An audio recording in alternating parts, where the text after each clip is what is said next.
প্রিপারেশনটা গোছাতে কিভাবে পারো সেটা নিয়ে মোটামুটি আগে থেকে কথা বলা হয়েছে অনেকগুলো ভিডিওতে, যে আমরা বাংলাটা কিভাবে পড়তে পারি, ইংলিশটা কিভাবে টপিক ওয়াইজ পড়তে পারি, জিকেটা কিভাবে মনে রাখতে পারি, সবগুলো ট্রিক্স, ইনফ্যাক্ট ভোকাবুলারি কিভাবে মনে রাখতে হবে, সব ট্রিক্স, এগুলো নিয়ে বারবার কথা বলে তোমাদের সময় নষ্ট করা কিংবা আমারও জিনিসটাকে বোরিং বানিয়ে ফেলার কোনো মানে নেই। তারপরে একটু মনে করিয়ে দেওয়া যে আমরা যেভাবে পড়ছিলাম, যেভাবে আমরা প্রিপারেশনটা নিচ্ছিলাম, সেখানে যে গ্যাপটা চলে এসেছিল, যে আরে পড়লাম নয়তো নাই, এই জিনিসটা আর করা যাবে না। সো এটা না করার জন্য, বা এই যে মনোটোনাস ব্যাপারটা চলে আসা, এটা না করার জন্য আমরা যেটা করতে পারি, আমরা না গ্যাপে গ্যাপে ভেঙে ভেঙে আমরা আমাদের সিলেবাসটাকে ভাঙতে পারি।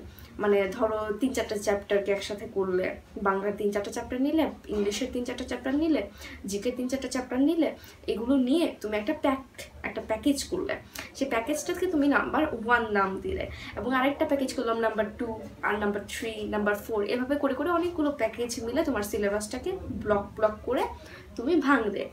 ভাঙার পর তোমার যেটা কাজ হবে যে আজকের এই সপ্তাহতে আমি একটা প্যাকেজই পড়বো, এবং আমার যদি একটা প্যাকেজ পড়া শেষও হয়ে যায়, আমি নতুন কোনো প্যাকেজ ধরবো না, আমি এটাই রিভাইজ করব, আমি এটার থেকে প্রশ্ন আনসার করব, আমি এটা থেকে মডেল কোয়েশ্চেন সলভ করব, এবং আমি এটাই রিটেনের জন্য প্র্যাকটিস করব। That's it. অ্যান্ড প্রথম প্যাকেজটা শেষ হয়ে যাওয়ার পর তুমি সেকেন্ড প্যাকেজটা শেষ করবে, থার্ড প্যাকেজটা শেষ করবে, ফোর্থ প্যাকেজটা শেষ করবে, এমন করে করে দেখবে ছোট ছোট ভাগে বিভক্ত হয়ে তোমার পুরো সিলেবাসটাই কিন্তু একবার করে শেষ হয়ে গেল। যখন তোমার এরকম মানে আলাদা আলাদা অংশ করে সিলেবাসটা শেষ হচ্ছে একবার, তখন যেটা করবে ফুল প্যাকেজগুলোকে একসাথে একবার রিভিশনের একটা চ্যালেঞ্জে নামবে, যে আমি নেক্সট চ্যালেঞ্জ হবে এটা, যে আগামী 1 সপ্তাহের মধ্যে আমি শুধুমাত্র যা পড়েছি তা শুধু রিডিং পড়ে যাব। এমন না যে আমাকে একদম ঠুটস্থ করতে হবে, মুখস্থ করতে হবে, না, আমাকে যেটা করতে হবে আমার পড়ালেখার ফ্লোটা ফিরিয়ে আনতে হবে। এটার জন্য আমাকে যেটা করতে হবে, সব সময় আমাকে মাথায় রাখতে হবে কোনো মতো আমার সিলেবাসটা শেষ করলেই হইলো। আমার মাথায় যেন এটা থাকে যে আমি 2-3 বার শেষ করেছি, আমি 4 বার শেষ করেছি, 5 বার রিভাইজ করেছি। সো এই যে স্ট্রেংথটা এই সময় খুবই জরুরি, এই সময়ে এই কনফিডেন্সটা খুব জরুরি যে না আমার শেষ হয়েছে, আমি শেষ করতে পেরেছি।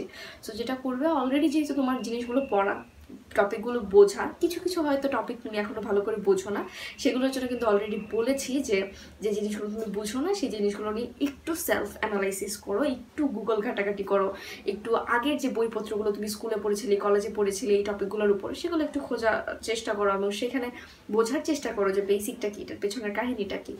এবং তারপর ব্যাক টু দ্য ট্র্যাক, তারপর তুমি যেটা করবে সবগুলো থরলি পড়তে থাকবে। এবং যেহেতু পরিচিত জিনিস, দেখবে যে রিভিশনটা হয়তো আগে তোমার 1 সপ্তাহ 2 সপ্তাহ লেগে যাচ্ছিল, সেই জিনিসটা এখন তুমি 3-4 দিনে পড়ে ফেলতে পারছো। যে 3-4টা টপিক পড়তে তোমার লিটারালি 1 মাস সময় লেগেছে যখন প্রথমবার পড়েছ, সেই জিনিসগুলো এখন তোমার একটা সপ্তাহেই শেষ হয়ে যাচ্ছে। অ্যান্ড এইটা কিন্তু রিভিশনের বেনিফিট, এবং এই রিভিশন দেওয়াটা কিন্তু আমাদের আস্তে আস্তে করে ব্রেনকেও বলতে থাকে যে দেখো আমি কিন্তু এই এতটুকু টাস্ক ফুলফিল করে ফেলেছি, আমি এই টাস্কটা ফুলফিল করেছি। সো আমাদের ব্রেন যেটা পছন্দ করে সেটা হলো ভিক্টোরিয়াস হওয়া, ঠিক আছে?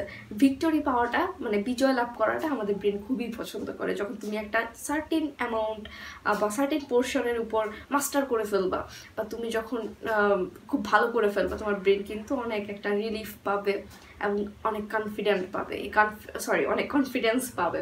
সো এই যে কনফিডেন্সটা যখন পেয়ে যাবে, তখন দেখবে অনেক স্ট্রেস কম লাগছে, অনেক আনসার্টিনিটি অনেক দূরে চলে যাচ্ছে, এবং তখন একটাই কথা মনে হবে যে পরিস্থিতি যাই হোক না কেন আমি আমার নিজের সাথে আছি, আমার মনোবল আমার সাথে আছে, আমার যে মেধা, আমার যে পরিশ্রম, আমার যে বেসিক, সেই জিনিসগুলো আমার সাথে আছে, আমার চেষ্টা, আমার প্যাশন আমার সাথে আছে।